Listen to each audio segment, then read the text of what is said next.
As Brian just said, 145 miles per hour winds, storm surge, and a mounting death toll. Nature has once more targeted America's southeastern neighbor. But as Haiti yet again hits the long road to recovery, there are reasons for us to believe in its future. That's why our next guests are much more focused on the way forward than on the island's recent rocky past.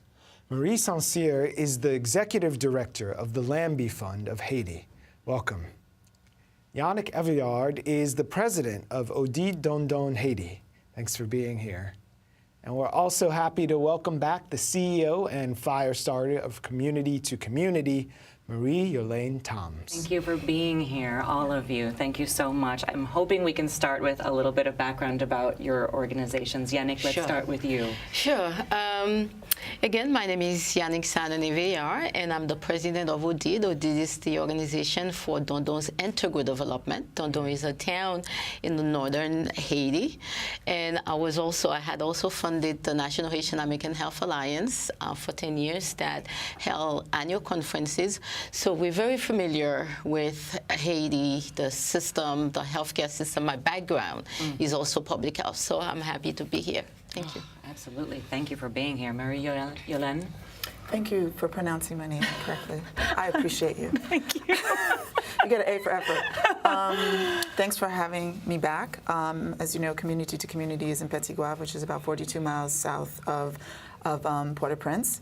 Specifically, our pilot project is in two communities, one in Petit Goâve proper and the other is on the mountainside, specifically dealing with infrastructure, which is a school, road, reforestation, and a water distribution system. Wonderful. Marie? It's a pleasure to be here. The Lambi Fund of Haiti is an organization that started in 1994. For the last 22 years, we've worked with rural Haiti. Rural farmers. Our main component is economic development with a very strong emphasis on education, skill building, and moving from manual labor to more mechanized, like from tilling to ox plow, hopefully moving forward. We've had 150 partnerships in the South alone. And we're not talking about the Northwest, but the Northwest was also hit at the end of the hurricane. And we have some 60 organizations that we've worked with there.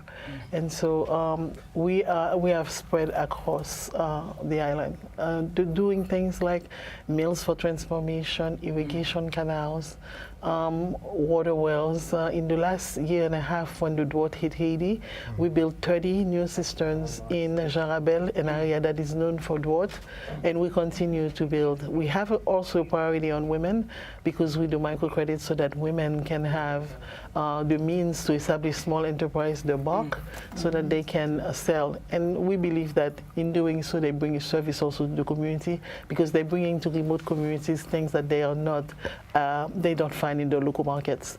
And so we build economic enterprises hand in hand with the people of Haiti with dignity and respect for the wisdom, the knowledge of the local area. It's an important aspect. So now we know who we're sitting with at the table. These aren't people who are parachuting in when a disaster strikes rightly or wrongly. And we're looking at some of the video now. We were seeing some of the projects, including latrines being built and cisterns and stuff that you guys do all year, all the time. It's your life's work. So that being said, coming from the place we are now, where is the greatest need as you see it, as people who've been invested in Haiti long term for the duration now? Where should we be focusing? The South has been extremely hit because of the winds, because of the lack of infrastructure that preceded the earthquake. And so we think that we need to focus, but we need to focus in a different way. We need to focus not only on simply recovery and the emergency, and we do have an emergency, but we need to look at how can we strategize to have long-term change.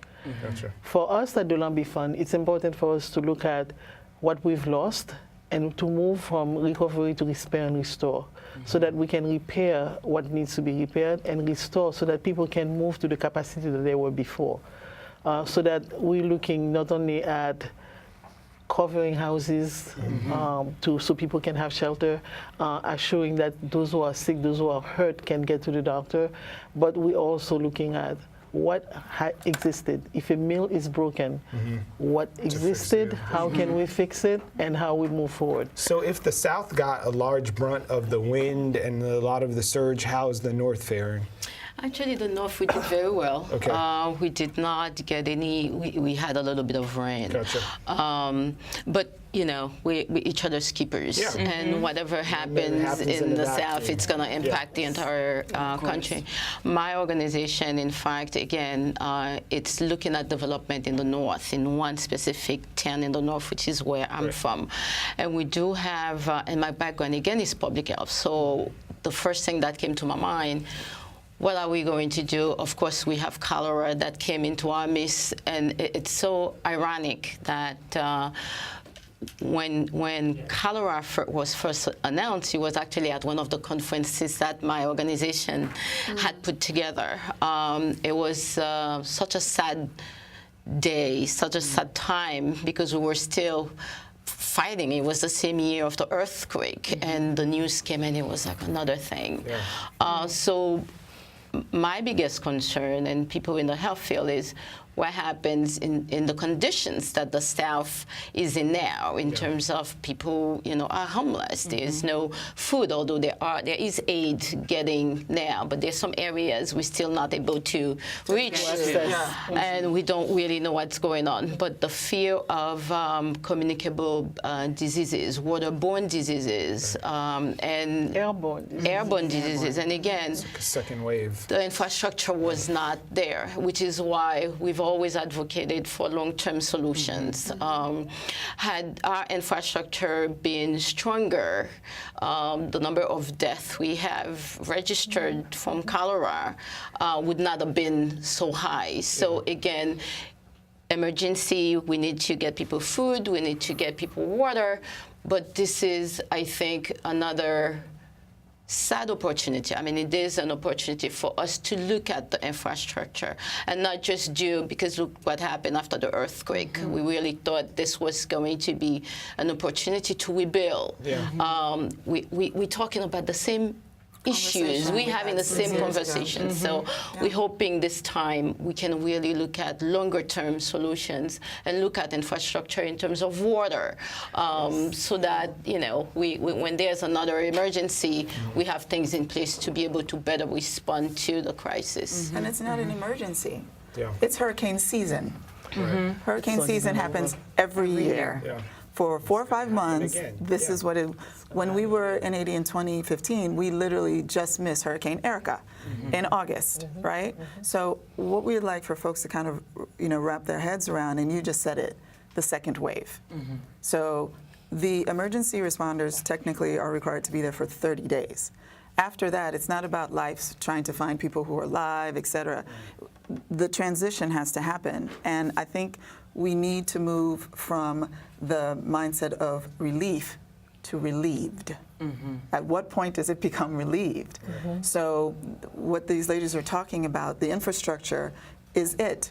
The other islands, the Bahamas, Cuba, Belize, we're not hearing those same things. And I think that the 800-pound gorilla in the room is what happened in 2010, all of the funds that were either promised or pledged that did not make it to the ground. So let's name that gorilla then. Let's talk about that. For an island which is relatively, like, if we're being honest, like the size of this table, if you have all of these millions of dollars pouring in from around the world and pledges of aid, like, you would imagine this would be a pretty pimped out table now, and we never fulfilled the promise after the earthquake. So what is the disconnect there?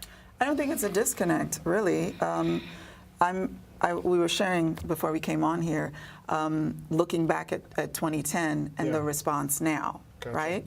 And what's interesting is that in 2010, there was a lot of kind of blame the victim that was going on, and, you know, words of corruption, et cetera, et cetera. But 6 years later, when folks are seeing those aerial shots, what we're hearing now is what was done to those people was wrong. Because it's clear that donors are becoming more informed. This is not about donor fatigue. It's about donor distrust. So if you go online, for example, people are reaching out to each other and saying, hey, who should I give to? Because they want to make sure, because those agencies that were trusted did not use the funds correctly. Yeah, if we're looking at it before and after, like you said, after the earthquake, and now people are like, all right, where did my money go? Like, exactly. So as she said, this is it's a sad occasion, but it has now opened the eyes of many people. So when folks are looking to contribute or donate, now it's by referral.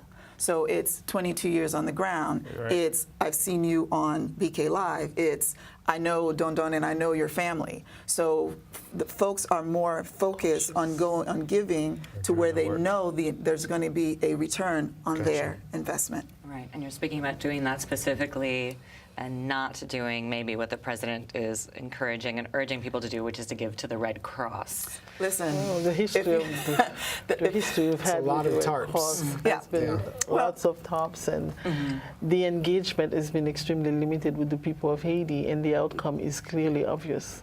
$5 million or millions of dollars later, $500 million later, and 6 houses. And we cannot account for it. And I think that we need to hold these organizations accountable. The other thing also that I think we're paying more attention to is to use the local system that we have that's already there. I mean, of course, there's always been the story around, we're not sure where the money goes, which is why it's not given to the Haitian government. It doesn't get trickled down to the local maries, but unless we strengthen the infrastructure that we have, there are thousands of NGOs, and a lot of them have done a lot of good. But at the same time, because the system has been so disjointed, there hasn't been a master plan where this is where we channel our resources, this is where we dispatch this group of doctors, this is where. So I think now with what I've heard, I mean, there are a lot of signals that this current government is paying more attention about taking charge and coordinating the services and the resources to ensure that services go exactly where it's needed. That's why we're the second wave. So diaspora is very involved. So it's folks who are organizations that are Haitian-led, and also those who have a heart for Haiti. Right? So you don't have to be Haitian to care about the situation that's going on. So diaspora is mobilized in Florida, it's mobilized in New York, it's mobilized in Boston, right? In Canada. So we know that the fire has to be different this time. And folks have gathered around that to make sure that the response is better. So that is encouraging. In our experience, people in rural Haiti are ready to make changes.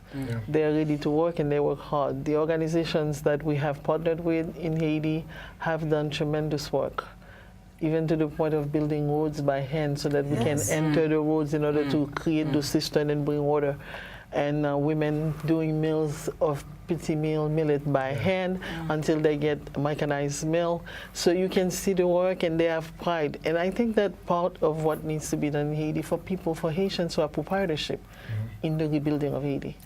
We need to have them involved. We cannot continue to contract with people across the borders or people on the other side of the island in order to bring work.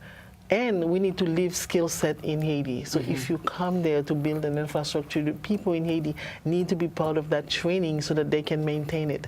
Otherwise, we lose the investment. The front-end investment must involve Haitians. It must involve capacity building and skill building. Absolutely. But tell us what we can do here anyway. Sure. Like last 30 seconds, what do we need to do right now, sitting on your couch with your checkbook or your time or whatever abilities you have? How can we help now? The Lambi Fund needs funding so that we can continue to repair, restore organization at par, and continue the work that we do. How do we find you? Lambi Fund, www.lambifund.org. You can find all our information there. And you can also get acquainted with the work that we've done. Excellent. The exact same. Community2Community.info, and it's community, the number 2, thank you, .info. We actually have updates that are there. Folks can sign up for our in-progress report to keep up, and they can also donate as well towards, as she said, the latrines, completing the water distribution system is a huge priority for us right now. So they can definitely help and also travel with us. We're actually going in November and also have 3 trips planned for next year. We want long-term relationships. My organization actually is very interesting because we decided to, as a town, to reach out to towns in the South. We do have a health group, and we do community clinics, health clinics every month.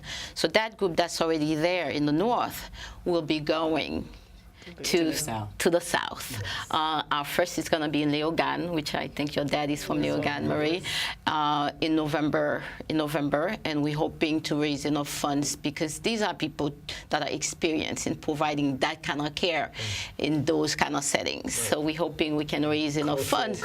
Absolutely, this is so important, and it's not necessarily people coming from here. These are people that are local, because for us, our organization, we provide those services with local people, so they can easily lend their services to places in the South.